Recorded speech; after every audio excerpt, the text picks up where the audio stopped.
네, 안녕하세요. 위닝스탁입니다. 자, 먼저 어제 나스닥 지수 보도록 하겠습니다. 네, 여기 초반에 이제 하락이 있었는데요. 좀 큰일 날 뻔했어요. 지금 이렇게 보시면은 이렇게 경로가 보이시죠? 여기서부터 이렇게 가면서 이쪽 아래로 좀 내려오려고 그랬어요. 장 초반 하락이 나왔고, 만약에 이게 이제 투매로 좀 이어졌다면 여기서 반등 좀 하다가 뭐 이런 식으로 좀 떨어질 뻔했습니다. 혹은 이제 이렇게 떨어질 뻔했는데, 자 여기서 극적으로 지지에 성공하고 반등에 성공했습니다. 자, 이 상승이 어디까지 갈까? 상당히 가파릅니다. 대체 이 상승이 어디까지 갈까에 주목이 되는데, 보통 이제 주식시장이 더 많이 인용하는 그 이론이 뭐냐면, 어떤 확률이나 계산을 할 때 극단적인 상황을, 그러니까 확률이 낮은 극단적인 상황을 상정해 놓고 그거에 따라서 매매를 하지 마라. 이런 얘기들이 있습니다. 예. 자, 그러니까 여기서 뭐 아래쪽에서 매수하신 분들이야 뭐 조금 이렇게 여유 있게 볼 수가 있지만, 이제 여기 돌파를 했고, 이러다가 계속 가는 거 아니야? 하면서 이 포모 현상이라고 하죠. 예. 내가 지금 이 버스를 타지 않으면 나만 외톨이가 되고 그냥 가버릴 것 같다. 근데 이제 확률적으로 봤을 때 이렇게 가파르게 오랫동안 상승을 한 주가가 여기서부터 또 이 상승만큼 힘차게 간다 라는 확률은 좀 아무래도 우리가 상식적으로 좀 떨어집니다. 예. 그럼 그런 것을 상정해 놓고, 그러니까 여기 예를 들면 여기서 조정이 나와도 뭐 이만큼 조정했다가 바로 이내 상승 이렇게 갈 거야. 그냥 쭉쭉 가거나 약간 떨어졌다가 계속 가거나, 이렇다면은 뭐 좀 그래도 한번 좀 늦었지만 사볼까 하고 살 수도 있겠죠. 그러니까 이 주식이라는 것이 이게 참 어려운 점이 이런 점이에요.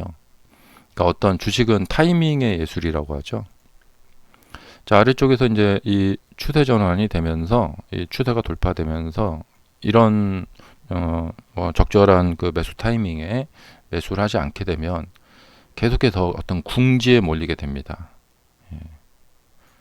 물론 여기서 매수한다고 뭐 다 성공하는 건 아니지만요. 그래서 지금이 참 그 매수를 안 하고 그냥 이게 좀 황망한 상태죠. 이 현금만 들고 있으신 분에게는 타이밍을 잡기가 참 이렇게 어중간한 좀 그런 상황입니다.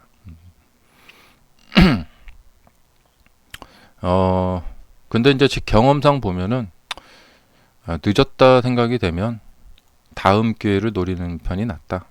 그러니까 이럴 때도 그래요. 이럴 때도 막 계속 갈 것 같았거든요. 항상 상승할 때는 주가가 계속 갈 것 같아요. 하지만 또 잘 차분하게 기다리다 보면 또 기회는 오는 것이고. 근데 주식에서는 어떤 보장이라는 게 없어요. 기다리면 분명히 기회가 온다라는 이런 보장은 없거든요. 그래서 주식이라는 것이 이런 점이 좀 어렵다는 것이죠. 예. 그러면은 어떻게 되느냐? 이 타이밍을 놓치지 않으려고 굉장히 노력을 하셔야 된다.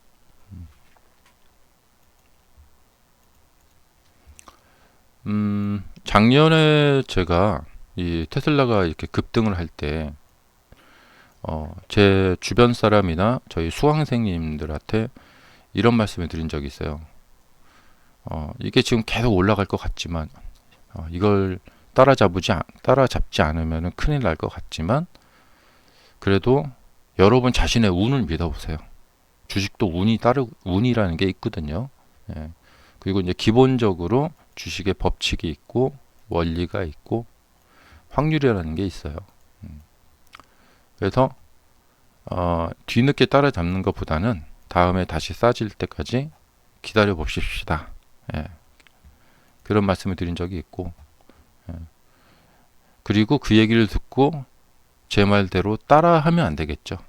다시 한번 자신의 어떤 고독한 결단이 필요하겠죠. 자신만의 판단이 필요하겠죠. 예. 누구 말을 듣고 그대로 따라하면 그건 우리가 뭐 허수아비라고 하잖아요. 그래서 여러분들이 이런저런 이제 여러 가지 참고 자료나 그런 것들을 보고 이제 판단하시는 건데, 이런 얘기를 할 수 있었던 것은 확률에 기반됐어요. 그동안의 제 경험도 그렇고, 결국에 다시 또 좋은 타이밍을 잡을 수 있는 그런 어떤 상황이 또 오게 됐죠. 그러니까 지금 보시면은 주가가 이제 이렇게 지금 이평선이 극도로 수렴이 되어 있어요. 이건 뭐냐면 상승한다라는 생각과 하락을 한다라는 생각이 아주 그 극과 극으로 50대 50으로 대치되어 있다. 근데 50대 50 상황에서는 어떤 식으로 매매를 하냐면 조금 더 가격을 주더라도 돌파를 하는 걸 보고, 그러니까 이런 경우거든요. 작년에. 자, 이 박스권 안에서 매매를 하기보다는 이렇게 돌파를 하는 거 보고 가서 매매해도 매도 시점만 잘 잡으면 수익을 내기가 수월하다. 근데 주식이라는 것이 참 어떤 상황이 펼쳐질지 모르는 거거든요. 만약에 트럼프 대통령이 그때 총에 맞아서 죽었다면, 연설하다가 총에 맞아 죽었다면은 어떻게 됐을까? 그리고 당선이 되지 못했더라면, 해리스가 이겼더라면. 근데 이런 상황에서 아이 그거 뭐 트럼프가 이길 거 뻔하면 뻔짜 아닌 거야. 그러면서 이제 상승이 나오기도 전에 매수하는 사람들이 이제 이때 매수를 못하는 사람들을 비웃죠. 하지만 이렇게 매매를 했다가는 주식시장에서 얼마 오래 가지 못하고 퇴출당하게 됩니다. 왜냐하면 이것은 이렇게 도박이죠. 그리고 너무 자신의 지식에 대한 과신이죠. 주식시장은 진짜 어떤 일이 벌어질지 모르는 곳이거든요. 그러니까 이런 확인을 하고 매매를 해도 어려운 것이 주식시장이거든요. 자, 그래서 지금 보면은 그래도 이제 저점이 올라가면서 일종의 상승 중에 쉬고 있는, 여기서 저항을 만나서 여기서 이제 좀 이렇게 끙끙 앓고 있죠. 그래서 여기서 이제 방향을 위로 잡을까 아래로 잡을까 조만간 또 큰 변동이 있을 거고, 이것은 차트가 말을 해주고 있는 거예요. 미래에 어떤 큰 일이 기다리고 있다 라는 것을 말을 해주고 있는 것이죠. 이 바닥에서 이렇게 됐을 때도 그랬어요. 여기서 어떤 큰 일이 기다리고 있다. 그래서 지금 어떤 이제 큰 일이 기다리고 있다. 여기서 이렇게 무너질 것인가 올라갈 것인가, 이럴 때 이제 확률 계산할 때 또 조금 또 생각할 게 부분이 뭐냐면 이 공간에 대한 얘기를, 이제 공간에 대한 것을 좀 봅니다. 보통 어떻게 되냐면 작년에도 보셨겠지만 이 아래쪽 공간이 좁고요, 위쪽은 이렇게 열려 있어요. 저쪽 이제 이전에 그 전고점 있죠. 이렇게 보시면은 자, 아래쪽 공간은 좁고 위쪽 이렇게 전고점, 뭐 이전 뭐 저 고점도 있지만 이 위쪽은 좀 열려 있단 말이죠. 그러니까 지금도 그래요. 이제 아래쪽 공간은 좀 좁고 위쪽 공간은 이렇게 이제 열려 있어요. 그렇기 때문에 조정 기간이 조금 짧아서 조금 불안하긴 한데, 그러니까 이렇게 보면 아래쪽 공간은 좁고 위쪽 공간이 열려 있을 때 보통 주식은 그 공간을 향해서 움직입니다. 우리가 보통 이제 갭상승이 딱 나타나게 되면, 제가 이제 많이 쓰는 말이죠. 주가가 갭 쪽으로 당겨진다. 왜냐하면 이 공간이 발생됐기 때문에 그렇습니다. 그래서 지금 뭐 여러 가지 뭐 신당 창당이니 뭐니 이제 논란도 많고, 이제 관세 영향도 막 어떻게 영향이 올까 막 그런 것도 좀 애매하고 그런 상황이긴 한데요. 이 공간을 봤을 때는 위쪽으로 좀 이렇게 갈 확률이 그래도 다소 한 51대 49.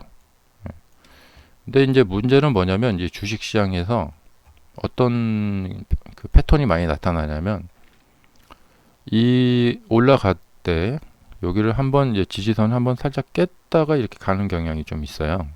예. 왜 그러냐면 주식의 법칙이 뭐냐면 쉬우면 안 된다. 자, 여기서 이렇게 올라갔다가 조정 좀 했다가 이렇게 간다. 저점이 안 깨진다. 이런 식으로 하게 되면 사람들은 이걸 금방 알아채거든요. 그래서 그냥 뭐 매수하기 쉬운 거죠. 근데 우리가 이제 평소에 매매가 어려운 점이 뭐냐면 이렇게 이제 매수를 했는데 이걸 한번 살짝 깹니다. 그럼 아래로 가나 보다 하고 여기다 손절을 합니다. 그러면 이게 거꾸로 올라가 버립니다. 자, 그래서 지금 다들 굉장히 좀 이렇게 집중되어 있기 때문에 여기다 큰 변동이 생길 가능성이 있다는 점. 이제 작년에 여기서처럼요. 여기 이렇게 보시면은 이평선들이 이렇게 집중되어 있을 때가 있죠. 이렇게. 예. 그 이후에 큰 변동이 생기니까 예. 뭐 우리도 굉장히 집중해서 봐야 되고 이것을 어떤 매매 전략을 가져가야 될까 그런 것도 많이 연구를 해봐야 된다. 오직 상방이냐 하방이냐 이것만 맞추기를 한다면 이게 어려워요. 난이도가. 근데 이것을 조금 약간 난이도를 쉽게 풀어낼 수 있는 방법도 있긴 있습니다. 자, 그런 점도 많이 연구해 보셔야 되고요. 자, 감사합니다.